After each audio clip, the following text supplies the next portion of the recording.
Let's talk, Scott, about cheap fakes. So this is new. I mean, I guess this is some sort of made-up term by the White House to justify the president of the United States and his he seemingly has an inability to get off a stage without wandering around. I've heard him described as a Roomba when he tries to leave a stage, where he just kind of wanders about, doesn't really know which way to go. And now the administration and the campaign are clapping back that these are cheap fakes. When did you first hear of this term? I just heard a few days ago, and it's amazing the length that they'll go to cover up these blunders. The poor president or leader of Italy had to go fetch him back at the ceremony at the G7, and I saw Joe Biden up speaking to what he should be speaking to, and I'm surprised they're not blaming it on AI that somebody is just creating these images of him wandering around like, I hadn't heard Roomba yet, but that's a great description. And it'll be interesting to see when he steps on the debate stage whether he can keep it together for 90 minutes. I would be surprised that he hasn't been fed the questions like Hillary Clinton was, but that was 4 years ago when he debated Trump and kind of held his own, and Trump was maybe overly aggressive and trying to shake him and rattle him. But I think if Trump just stays in his lane, Biden will do what we all expect him to do, and at some point melt down, freeze up, or whatever. So, the State of the Union, he stumbled through that with kind of a thick tongue. We'll see how he does in the debate. But I think that the cheap fake will be hard to back during this debate. We'll see. No, he was roidy. He was like steroidy during the State of the Union, man. He was all fired up and angry about something or another. I expect that we'll see similar a week from tomorrow on the debate stage. I have a theory, and I know this is deep politics, but I'm curious your thoughts about it, Scott. I call it the Biden replacement theory. That I believe the Democrats agreed to a debate this early because they feel like they need to see Joe Biden on stage for 90 minutes, unaided, with a teleprompter, unaided by other assistants. Because if he can't do it next week, they'll replace him. And they'll figure out a way to do it between then and the convention and ultimately November. And they need some confirmation one way or the other. If he manages to get through it with relatively unscathed, maybe they go with him. But I believe this is all designed to test whether or not he can manage it. I think that's a great analogy. I was just talking to my wife last night. We saw Biden leading him off or Obama leading him off the stage the other day. Can they get him through the election and he wins and he resigns in the first month or right after the election, and whoever the VP, they could be replacing Kamala Harris with somebody between now and the convention, knowing that there's no way in heck Biden could finish it. So what if they put a strong contender in the VP slot, knowing that Biden's going to step down? Or I for a long time, over a year now, said he would not make it to the starting line. So it wouldn't shock me if you're right on that. But I never thought he would actually be their nominee come November.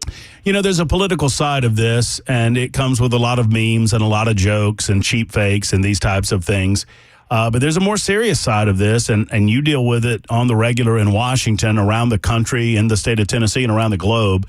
And I'm afraid, but considering that I don't believe the person making the decisions in the White House is the guy that was, quote unquote, elected to be in the White House in the form of Joe Biden. I think it's someone else.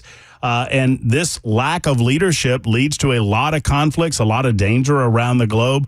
What do you believe outside of the United States borders is our most pressing issue? And I'm going to take the immigration issue on the southern border off the table for a moment. From a foreign policy perspective, what are you fearful of most? Is it Russia, Ukraine? Is it Israel, Hamas? Or is it China? What is it, Scott? I'm afraid of China, Russia, Iran, and North Korea banding together, seeing this weakness, and knowing that Biden is afraid to make any kind of real move. They've gotten all this funding for Ukraine, but they won't let them win. It's like they can't play offense. They can only play defense. Putin knows that. Putin rattles the nuclear threat saber. I don't think Putin is stupid enough to destroy the world over Ukraine, but Biden is definitely afraid of him, and I think he projects weakness to President Xi, weakness in Iran. He's wishy-washy on Israel and Hamas. Had $9 billion in aid going to support Israel's enemy, most of which predictably has been stolen or has not made it where it belongs. And I think on the world stage right now, if Biden were reelected, Xi will be hitting Taiwan, and I think those 4 countries I mentioned will ally together, and it's really a precarious, dangerous situation. So that keeps me awake at night. We need to project strength, and that's something President Trump would do. But I think we're a laughing stock, the way he performed at the G7. It's not lost on everyone else. They don't have a White House and Jean-Claude Pierre to talk about cheap fakes and things that we've all been seeing now for a long time.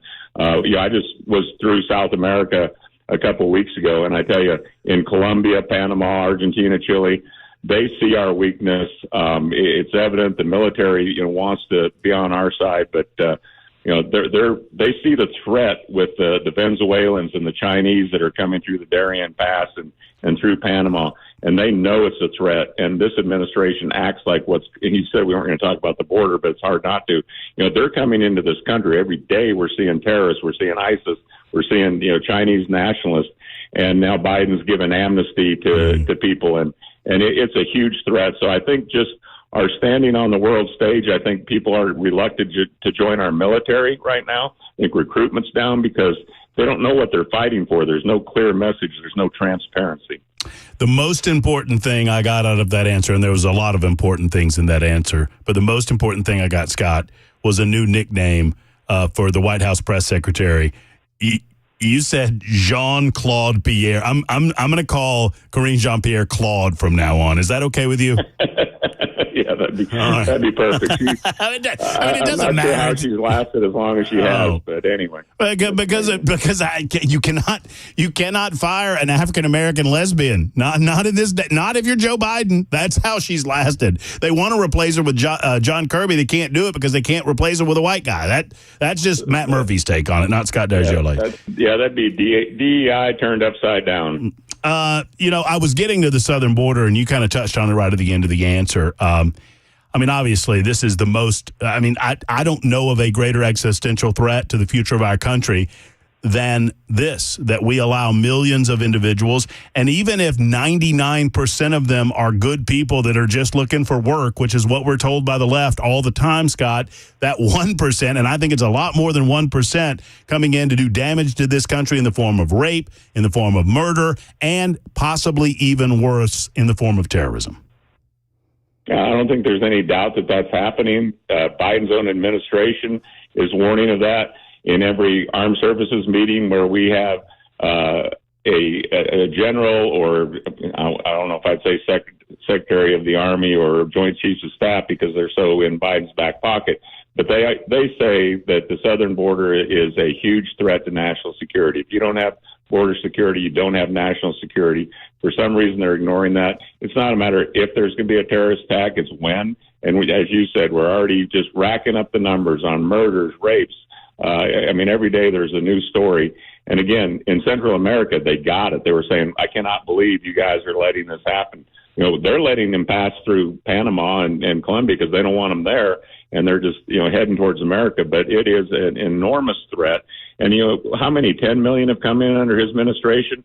When I took office, they said there was 10 million living here illegally. I'm guessing there's upward to 30 million people living in this country illegally, and that's 10% of our population. You start granting amnesty, and people are not coming here anymore to look for work. Some of them are, but a lot of them are coming here for welfare, and they know that they come in and they're given all these freebies, and yet Americans who are working, like today, it's Juneteenth, totally different topic. I was one of 14 to vote against Juneteenth.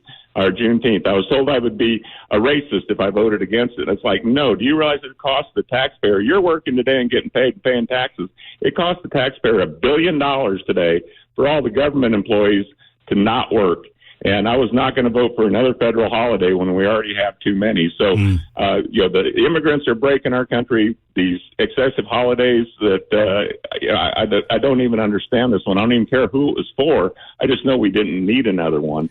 And honestly, I really didn't take any flack for voting against it. And so we got to quit giving away money we don't have. But illegal immigration is costing us an enormous amount. I've heard from the Institute of Immigration Studies up to $80,000 per year per immigrant coming into this country. Do the math with $10 million in the last 3 to 4 years.